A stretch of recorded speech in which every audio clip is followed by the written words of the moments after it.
Hi! இன்னைக்கு பிரேக்ஃபாஸ்ட்டுக்கு வந்துட்டு பூரி கிழங்கு பண்ணிரலாமே அப்படின்னு சொல்லிட்டு, தூங்கி எழுந்ததும் உருளைக்கிழங்கு எல்லாம் வேக வச்சாச்சு. சைட்ல அப்படியே கிழங்கு மசாலாக்கும் எல்லாத்தையும் ரெடி பண்ணிட்டு இருந்தேங்க. மாவெல்லாம் பெசஞ்சு வச்சாச்சு. சாட்டர்டேன்னு கூட பார்க்காம காலையிலே இவ்ளோ வேலை பார்க்கறதுக்கு காரணம், என் பையனுக்கு இன்னைக்கு தமிழ் ஸ்கூல் இருக்கு. ஸோ பிரேக்ஃபாஸ்ட் சாப்பிட்டு கிளம்புவானே அப்படின்னு சொல்லிட்டு, இன்னைக்கு பூரிய வந்து ஒரு டிஃப்ரெண்டான மெத்தட்ல பண்ணியிருந்தேங்க. என்னன்னா வந்து ஆயில் இல்லாம வந்துட்டு ஏர் ஃப்ரையர்ல வந்து பொரிக்கலாம் அப்படின்னு சொல்லி ஒரு வீடியோ பார்த்தேன்னா, அந்த மாரி தான் ட்ரை பண்ணியிருந்தேன்.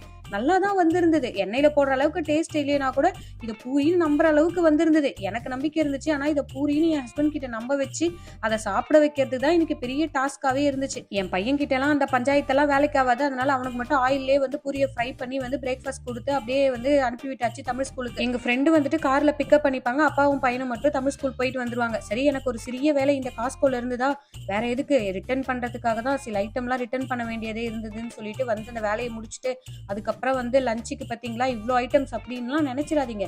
இதெல்லாம் ஃப்ரிட்ஜ்ல இருந்த மீத மிச்சத்தெல்லாம் எடுத்து இன்னைக்கு வந்து ஒரு மினி பஃபட் மாரி வச்சு சூப்பரா வந்து லஞ்ச் சாப்பிட்டு முடிச்சாச்சுங்க.